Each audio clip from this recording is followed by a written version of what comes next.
Hey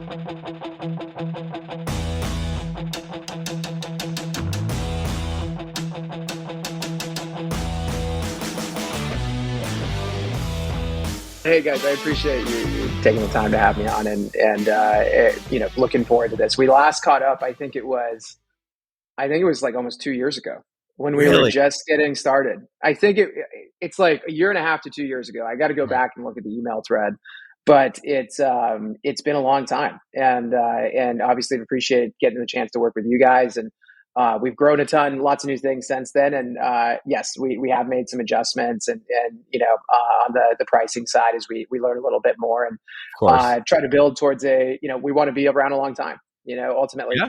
and provide more services and features for workers. And so, but I'm happy to talk about all that in a second. But it's great to be back after a couple years. Yeah, and just a caveat to that, we understand the pricing. I'm not bitching about it. I think when you first were on, you weren't charging a thing. And like we've interviewed Yeah, a lot of new people and I'm like, what are you charging? And they're like, well, like Para. I don't right. even think they're charging yet. I'm like, your money's going to run out. I mean, unless you have a big cash cow somewhere. I mean, those server costs are expensive, but Yeah, exactly. Like I think look, there's a few venture-backed companies in this space, and that always helps you get up and running. And we've also raised venture money in Solo, right? And but we've always known that that's not especially in how the economic climate has changed. That's not a forever strategy, right, for your business. And so we've ultimately, as we believe, we've brought better and better features, real value creators for workers in terms of earning more with our smart schedule or being able to track your miles really seamlessly, prep your taxes right. We do all that now in the app. And so those are, we believe in what we've heard from workers, real value creators for folks out there. And that's, we hope it's a good investment, right? We hope you get your ROI back on our $6 a month plan, 10x over with your mileage tracker, with the discount on taxes, et cetera. So, that's something that we've thought about, and we want to be around a long time, and ultimately not rely on some other ways, that you can generate revenue, which is more on the data side, right? There are companies out there that don't charge users, but they turn around and they make money in other places. And so, we've said, hey, that's not our goal, that's not our strategy here. And so, ultimately, though, as you said, you do have to run a business. There's costs of the software and the servers. Obviously, we have a small team, about 14, working on this at Solo. Yeah, we're excited by the progress and ultimately what people have told us, where they're finding real value. I should have introed you because I feel like everyone knows you since you've been around so long. But obviously, this is Bryce from Solo. Solo is an app that basically tracks your earnings for a while, then comes up with a plan and basically says, "Hey, if you're in these cities, we guarantee that you're going to make that much money." Is that a good 20 I second? like it. That's like the direct to the point, and I Let's need to get get after tighter it. on this pitch. Yeah, that's great. No, it's we at Solo. That's right. We do two things, big things for you. We take care of all of your back office stuff, all the stuff that's annoying to take care of. Track your income automatically, do your mileage, expenses. We project and actually can do your taxes now this year in our app. So like all the stuff that isn't the most fun part of being a 1099 worker. We take care of that and make it really easy for you. And then we now have over 100 million job data points nationwide that we use to create a custom schedule for you in your city that tells you the best job to work at any given time. And we tell you how much we think that job's going to pay, how it compares to others. And then we also offer the ability, if you'd like, to guarantee your earnings for that day. So, but yours is a much more quick, hard hitting, Jason, and like to the point. And so I'm always working on compressing that. Well, That's Jason for you. He's hard and to the point. yeah. I mean, it's important to have that. I've learned kind of like when I've talked to other gig workers, we're in Panera and we're picking up orders. Like if I'm going to talk about the show, I got to get like right to it because they're going I to grab know. that order and they're going to bounce. You know what I mean? So That was what we were doing 2 years ago in the middle of the pandemic. That was our initial way to reach, people in the space. We were in Seattle, and it was, dead of winter, like February. And we had this app that was still very early. And we were, everyone had masks on, and you're trying to stop like Door Dashers and Uber Eats drivers and like going in and out of the restaurants. No one can understand each other because you've got the mask on. And we found actually that there were a few restaurants that were unfortunately terrible at timing the orders, and so everyone would have to wait outside. uh, That was Shake Shack in Seattle, and so was like always 5 to 10 DoorDash, Grubhub, you name it, Uber Eats folks hanging out outside. And that's how we got to get some initial feedback on the product. And people do look at you kind of like, what are you trying to, I'm trying to pick up the order here. I'm trying to get out of here. So you do have to be quick. Yeah. What are you trying to sell? So, Bryce, you touched on this early on, and that was kind of interesting to me. So, obviously, you said different ways of making money, but you were alluding to the fact that Solo is never going to be selling your data. Is that correct? Yeah, we don't. So we don't have any plans to do that. And there's one thing we will absolutely never ever do, and that's anything that's personally identifiable to you. Sure. I think I should clarify that anything that someone could identify you by, name, address, a license plate number, anything like that will never ever leave our lock and key, at Solo. And so that's super important for people to know because, that is a big thing today. People are worried about how their data gets used and how it gets shared online. But we are a platform that obviously uses your work data to ultimately Right. bring it back to you for your benefit. So we know that's very sensitive. I should say we do, post blog posts and things like that. We produce like market-based insights that we share with the whole user base. And that's an amalgamation, right, of everyone's information up. Right. The earnings predictions, right, are kind of just a big pot of everyone's earnings in LA that says, hey, there's 2,000 Door Dashers and, on average people make 17, $18 an hour. So it does get used for those purposes. And gets brought back to a broader group of people, but no, we don't sell your data in mass or in any sort of cuts or slices like that. And we'll never ever share anything that would be personally identifiable. Right. I always worry that there's so many apps that use your data. Like we use the Moves financial debit card, and so I linked all my accounts. One of these days, one of those companies is going to get a breach. And I often wonder if it's going to be like a trickle down effect of like all of a sudden everyone freaks out. And so they pull all their information back. Like I'm talking like gig workers. Yeah. Because so far it's been, I have a ton of apps that have my gig information. It's already happened once, Jason. Is it? Know about it. You just don't know about it. Oh, I was going to say, I was like, I'm not familiar with it happening. No, and it is. It's one of the reasons why security from when we had a couple dozen people that joined our platform, very, very early stages, security was top of mind. And our first hires were actually people from the engineering side that have worked at companies like Microsoft, the Allen Institute here, Assurance. And so we take that really seriously and invest heavily on the engineering side, especially on our back end, to ensure that there's the best security you can have around that data, because it's a death nail, right? If you're a company that is telling workers like, hey, we're going to ingest your information and bring it back to you and help you make more, help you keep more, stress less. But trust me with that, you've got to live up to that. And if you don't do that, it's, obviously that's no one will trust you ever again. So that we've always viewed that as something that we got to invest in from day one. Right. So that's awesome. Now that is actually very interesting. You brought up a point that I was unaware to me. Now and I'm not gonna get too technical here because that's not what we want to talk about. But you're using all the APIs. So you're using Plate to go in, and so this system actually. Obviously, I understand that there is some identifiable data in there, but what you're saying is there's actually quite a lot more than I thought there was. So you get license plates and everything like that through Plate there too? Oh, so I'll explain how that works. Yeah, so we actually work with a company called Argyle, and I think most of the companies in this space, Right. I believe Moves also does, that you mentioned earlier. Argyle's kind of essentially Plaid, but for employment records is the simplest way I'd say it for those familiar with Plaid, I guess.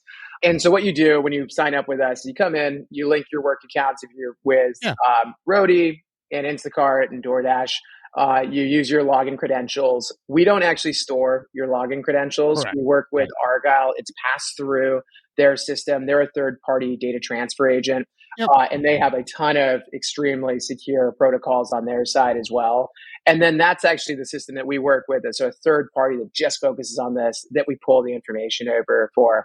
In terms of the data that comes over, it really depends on the platform. And Right. What we do is we actually make a point to not store anything that is Okay. sensitive, extremely sensitive or personally identifiable. Of course, we know your name. We know kind of, hey, did you work on Uber a Right. couple days ago? How much did you make in base rates, tips, incentives? Yep. But we don't access anything else. And it can depend on the company. Uber stores more information in their driver profile, right? They're more mature. They've been around longer. They have a better driver app than some companies. Other newer companies don't have much in there, don't have much connected to their driver account. So there's less information that gets shared. Okay. But the good thing here, I think, the good takeaway here is that you are only keeping minimum. We keep But minimum. We keep what we need to serve the worker. yep. Yeah. So Because even we though view even it. Yeah. Are you done nerding out? yeah, I'm doing yeah. Well, I thought it was interesting from a security perspective to talk a little bit about what data points Solo is actually restoring, because we all know that these things does happen whether you want to or Yeah. not. You know. Oh Yeah. yeah. It's a great point, and we make we're very stringent about. I guess I'll say it this way. Yes, like how we think about it is we would, if we're not using it to provide value for the worker, or if there's not like some very unique use case for it, we don't want to store it. It's not like Perfect. beneficial to us to store Yep. random, personal information, even if it was accessible, because one, we wouldn't have anything to do with it, and then two, it's a liability, as you mentioned. And so we focus on the stuff that will actually come back into the app and ultimately benefit the user experience. And so that's where Perfect. we draw the line, and kind of, if we do come up on like a data field or anything that is like, oh, do we actually need this or not, we say, hey, we don't want to store this. We don't pull it over. Cool. So we talked a long time ago. We established we don't know when, but it was you weren't charging, so that tells you how long. It probably feels like a decade for you, but for how much has changed. But what has changed? I mean, you talk about the taxes and those kind of things in the Yeah. mileage tracker. Do you want to touch on any of the new features that you guys have offering right now, other than the pay guarantee? Yeah, no, I appreciate that, and yeah, it's really been a couple of years of expansion for us, and it has felt kind of like 10 years and like 10 weeks at the same time since we Okay. last spoke. So I feel like time doesn't always make sense when you're trying to start something. But no, what's new for workers since we last talked a year and a half ago is, one, anywhere in the country, you can download the mobile app. And so you can access the income, expenses, mileage tracking. And we just rolled out an awesome new mileage tracking feature that is much easier to use. We're the only people that actually auto classify for you in the background as you're driving and as you're tracking miles. We'll say, hey, we're pretty sure that's a DoorDash, or that's a Shipt, or this is an Instacart trip for you. Does this look good? Nice. And so we'll do all that really seamlessly for you now, which took us a few months to like really nailed all the logic for, but we're super excited about that. So if people haven't seen that, or ultimately haven't been in the app in a while, I think that's going to be a really cool new feature for workers, because as we all know, that's 65.5 cents of mileage deduction this year per mile, I should say. That's a huge write-off for you. So we just rolled out a bunch of really cool changes there. We now not only estimate your taxes, but we also we should also file your taxes for you in the app or online. You can decide whether you want to do it on the desktop or in the app. And we're working with Colin Tax with that, which is a tax software provider. Think about it as it's kind of like a TurboTax, but we provide all of your information you've tracked with us in a nice packet.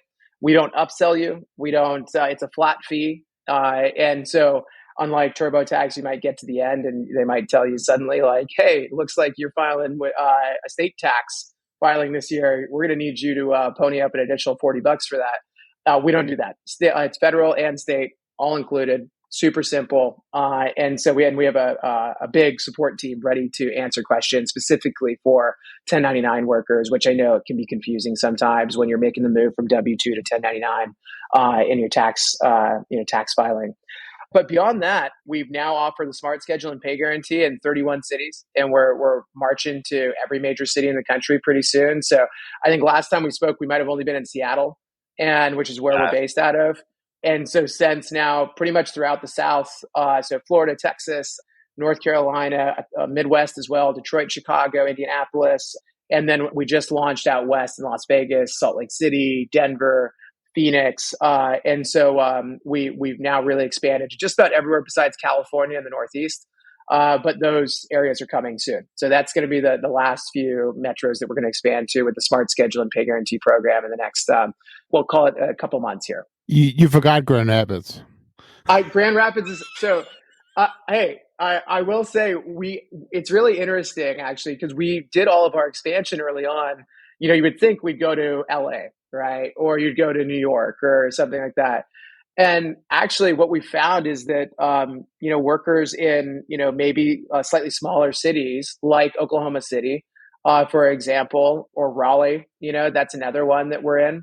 Louisville, that's where we actually saw a ton of demand early, and I think it's because you get more volatility in your earnings in smaller cities, and so people were searching for something. It's like, how do I stabilize my daily income here? LA, New York, like you just get less volatility because there's so many people. The demand is kind of like constantly high in those cities for certain products, and it's not that way in other smaller metros. And so Grand Rapids, I will let you know when we're doing Grand Rapids. I will come back when we're doing Grand Rapids, and we'll do a big celebration show. I think part of that demand too in the smaller cities that there's not you have to multi-app a lot. Right. Like it's not just this is DoorDash country or this is Grubhub country. You know what I mean? And then the demand, like you said, is a lot lower. So you kind of have to bebop around through all the apps. So I think that kind of helps with Solo being like, oh, they're going to say these are the apps that I need to work on. So I guess that makes sense. I have a couple of questions about your new features. The mileage tracker that kind of knows what you're doing. Does that do that? Because it's pulling data from like DoorDash that you took an order, or is it based on you signing up for a smart schedule or working that shift that you recommended? Yeah, so it actually just works off of if you come in, you sign up, you say, hey, great, I'm going to use the mileage tracker. And you can choose whether you want to do automatic or auto classification, or if you want to manually track your miles. Some people like to hit on and off when they're working, and they let us know like, hey, I'm on a work trip, start, stop, and we classify that for you as you choose. The automatic option, that's what I was talking about, that'll classify it automatically for you. What we do is we say, hey, we see you're taking a trip from, your house to maybe a local grocery store, and you're going to do an Instacart order or shipped order, right? We can see that. And then when we get your Instacart information, we then pair it up and say, hey, this Instacart job that Jason did from 1 p.m. to 2 p.m. matches up with his trip that he was doing to the grocery store and then delivering to someone's house. That looks like an Instacart trip. So let's classify that automatically for Jason, and then you get the opportunity to say, no, that wasn't an Instacart trip or something else. But you say, great, looks good, and we'll auto-file it into your work trips so that you don't have to go through the process of kind of hit and start, stop, and like, I don't know, did I capture everything there? We'll do that all for you, and you don't even have to use the smart schedule for it. So if you do, great. But if not, no big deal. We can match it up anyways. That's very interesting. Cool. That's I haven't seen a tracker do that yet. That's interesting. And then my second question on the taxes, you're helping 1099 workers file taxes. What if you don't? That's just because 80% of drivers are part-time, and they probably have other income. Can they bring in other income into the service that you have too? Can they do the whole shebang through that? Yeah, that's a great question. And you can file any kind of tax return with us. That's a great point. We obviously support your 1099 work, and you can find all your 1099 information, income, expenses that you tracked with us over the course of 2022. But let's say your spouse has a W-2 job, or you have a W-2 job on the side, or whatever it might be. That's completely fine. You can file just as normal, and we support that with the software that we have integrated. And if you have any questions, we have that support team available too, in terms of kind of how that all comes together and your filing status. Everyone's tax situation is different, so we always encourage ask questions. We've got the experts that are ready to answer those. Oh, so you actually have people that can help you out, they'll give tax advice. Yeah, so we work with Column Tax. So Column is the software provider, and they have a full support team. All they focus on is helping people file taxes every year. And so their support team is especially dedicated to understanding and addressing tax code no matter where you're at in the United States. So that's what they're there for. And one of the reasons why we partnered with them, because we know it's a little different when you're W-2, right? You get your W-2 in your mail and you're like, well, this is pretty straightforward. If that's all you Yeah. did, come tax time, you're like, you can pretty much go direct to the IRS website or the free TurboTax filing. But the reality is that's not real. That's not how it is for a lot of people in the 1099 space. There's a lot to consider and multiple income sources and whatnot. So we wanted to make sure we worked with someone that could support that. And they keep changing stuff like Uber and the IRS. And it's like, you look at the Uber thing, you're like, oh, I made 50 grand, but then there's fees. And do I get to write them off? Yeah, it gets a little clunky. So let me ask you the other side of that too, Bryce. So obviously, and it's awesome you guys will file on our behalf. What happens if you're working with an accountant already? Am I able to download my worksheets from you and then take that to my accountant? Of course, yeah. And we know there's a good number of people that have, you name it, a CPA, someone they trust who's been doing taxes for years. And so that's the alternative option. You can download and export your expenses as well as your income. As long as you've tracked them with the app, we'll be storing them for the last year. So we send you an email with a CSV download, and you can access those and bring them over to your CPA accountant, whatever it might be, who's helping you file. Perfect. I had a question. I saw a few conversations on Twitter. Now, take this guy with a grain of salt. I'm not going to say who it is. This is always good. Twitter. Yeah, Twitter thread, yeah. I mean, he's got some good thoughts, but like Twitter, it's just, yeah. He was just talking about he's used Solo, but he still thinks multi-apping outside of Solo is still more profitable for him. And again, it's probably market specific. I'm not sure where he's at, so take it with a grain of salt. But have you heard some feedback about that? Like, hey, I could still probably make more. I mean, they say they could, unless they have the data to show it. You know what I mean? It's hard to like compare apples to apples. But I just wonder if you heard anything about that. Yeah, look, I think it's a really good question. And we're going to be bringing some additional tools and insights to the app in the coming months that help people kind of understand what is the number they're seeing, right? Because today what we show you is what we expect you to earn in that hour. There's no doubt there. And, I should say about that number, it goes all the way from the very slow times where in some cities that's, $9-10 an hour. Maybe even like lower if it's a true, really off-peak middle of the night, kind of hour, all the way to Friday, Saturday nights on Uber and Lyft, where in big cities, it can be $40-50 an hour. And that's what we show as our guarantees, $40-50 an hour if you're out there at 2 a.m. Now, I know you got to brave it. That's a brave time to be out doing ride sharing. But, you do get paid well. And so we show that full scale. There's no doubt that, there are hours and days where workers may earn more. And that's great. We view it as, hey, this is a set of predictions that not only gets you to the right job at the right time, kind of takes the whole guesswork out of like, when are those peak demand times on different days of the week, different, frankly, months of the year. We incorporate all of the seasonality in for each city as well. So that changes. It's not just like every Tuesday is the same, every Wednesday is the same. Yeah. So that really is helpful. But ultimately, we do view this as kind of hey, this is your floor. This is what you should, view as kind of like you can make the minimum of this, and everything above that is yours, right?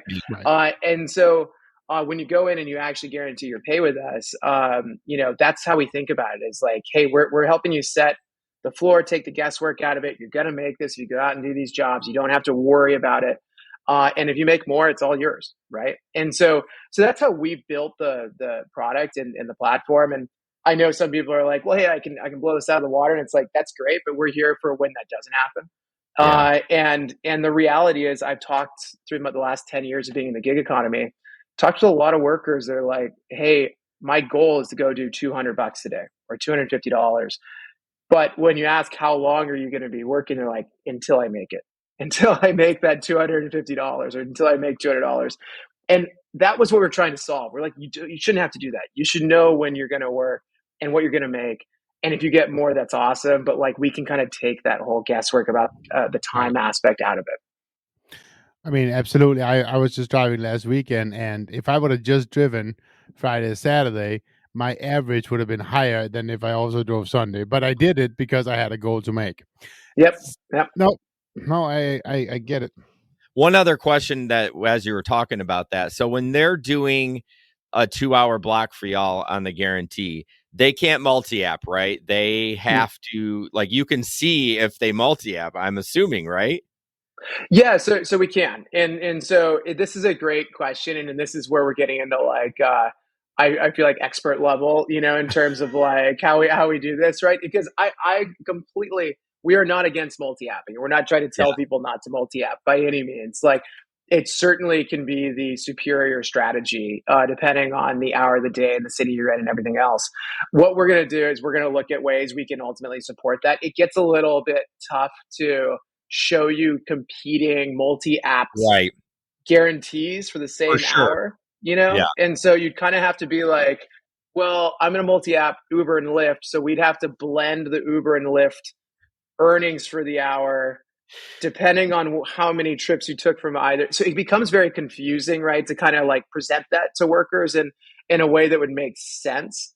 And so completely understand. I think I actually know the Twitter thread you're talking about. Oh, I'm And sure he tagged you. I mean, he tagged you.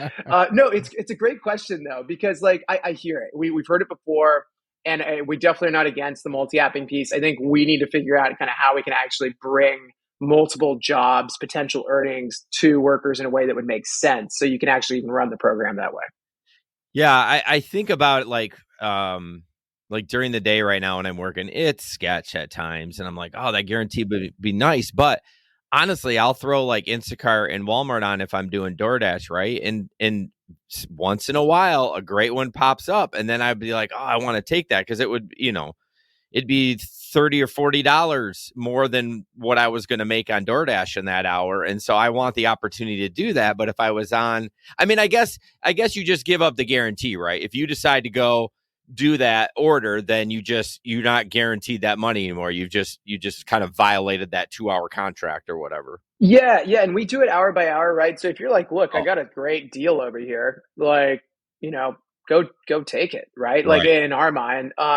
And so what we'll actually do is we show you a weekly report on Tuesday of every week for the prior Monday to Friday or Monday to Sunday. And we say, hey, here's the hours where it looks like you did something else. You know what? Maybe you didn't work. Maybe you took another job. That's cool. And it just voids the guarantee for that hour. Okay. So that, you can't, we do have to draw a line somewhere Of where, course. you can't guarantee 6 hours with us and be like, hey, I worked 3 and, like I want those other 3 hours now. So that we do break it out for people and say, hey, no worries. You did another job. You didn't work. Something came up, whatever. That's fine.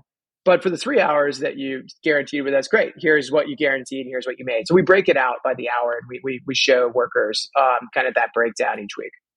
Yeah. I'm just trying to look at like what would I think about when I was using because I obviously we're in Grand Rapids, so we don't have the smart guarantee, but I'm thinking, yeah, We're how can getting I, there. We're going to get there, guys. I'd be like, how can I game the system? Because honestly, not steal from it, but just like, how can I maximize the most amount of money while I'm out here? Right. Yeah.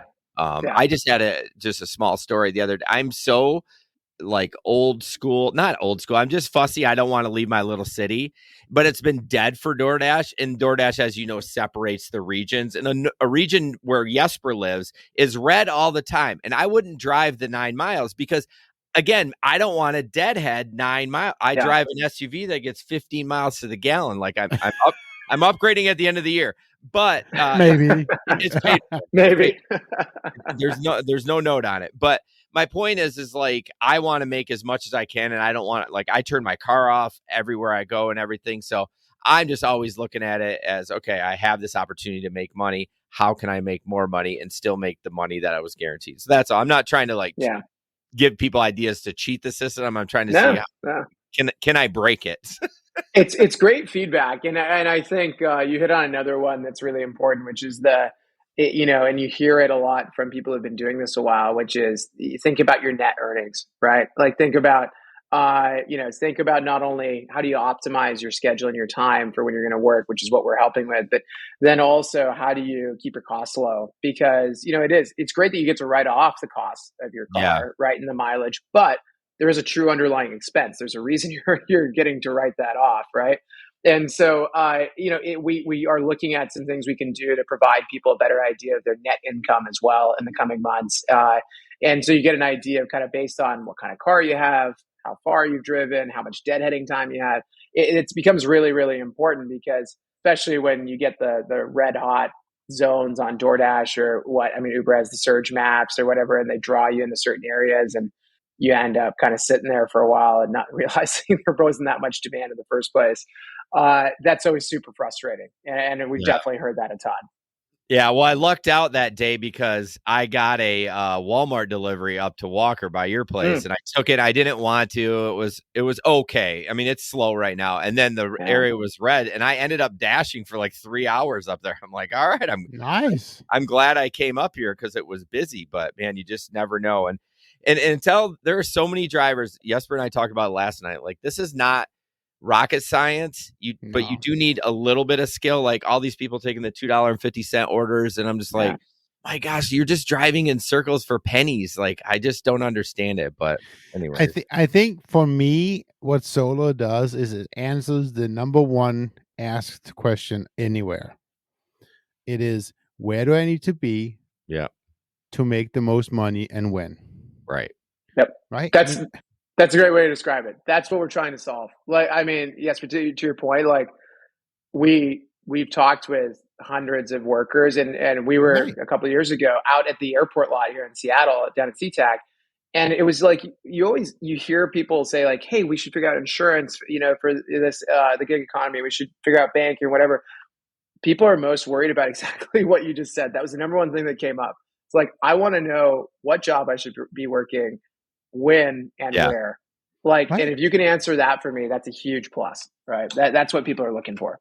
I'm really interested to see when it comes here because like during on a Tuesday from like 10 to 12, if you could give me $20 an hour, which I would rather make more, but if I really look hard at my numbers, it's probably less than 20 an hour. You know what I mean? I don't want to look at it because I'm pissed. But if you guys said, hey, I can give you $40 for the next 2 hours, I'm doing it.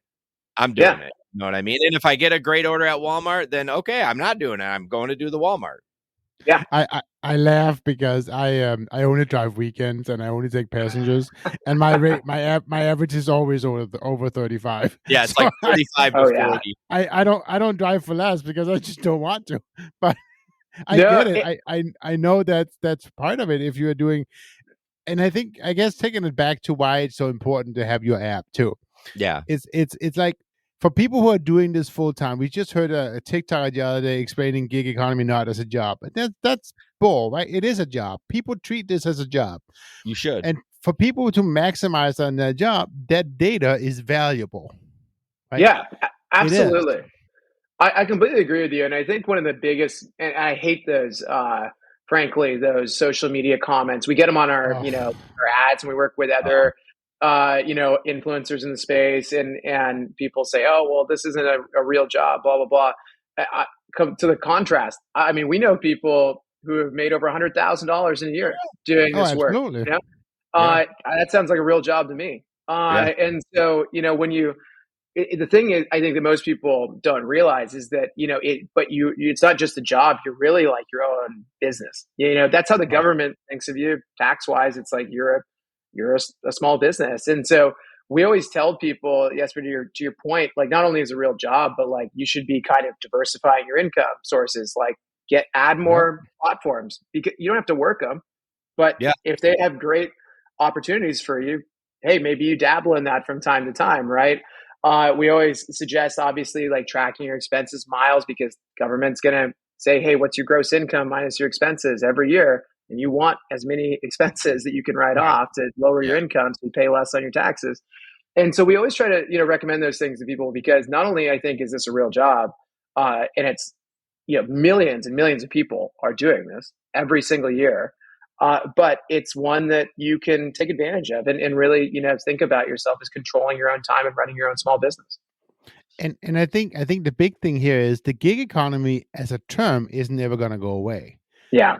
What is being offered as gigs are going to change. Mm-hmm. Yeah. Yeah. But the gig economy is here to stay because it's changing how the American and everybody else all over the world is actually what is work? I mean, 30 Yeah. years ago, work was going to work at the mill for 8 hours a day for 35 years, and that's what you did. It's completely different today, right? Yeah. And the gig economy has a very, very large stake in changing that. Yeah. I completely agree, and I think it's one of those things. It's interesting, right? If you look at the unemployment reports, not to get into too much of the macroeconomics here, but unemployment, right? There are more jobs, way more jobs. I forget what the ratio is. It's like two to 3 to 1 of jobs available to people looking for jobs, and yet millions and millions of people continue to go into things like the gig economy, right? Rather than taking a part-time shift job, a full-time job, because they have control over their time, right? Mhm. And that's a huge, huge value creator that I think is just now like really starting to become, as you mentioned, like more mainstream, thought about as kind of more common. And the number of people we talk to that, even back when, my co-founder and I, we used to work at Uber from 2012 to 2017, the options for people were, hey, I'm running an overnight shift at 7-Eleven as a clerk, Right. or I'm doing kind of 3 jobs, one at a hotel, one at a grocery store, and the schedule's always like, end up conflicting, and I'm going to have to Yeah. let one job go.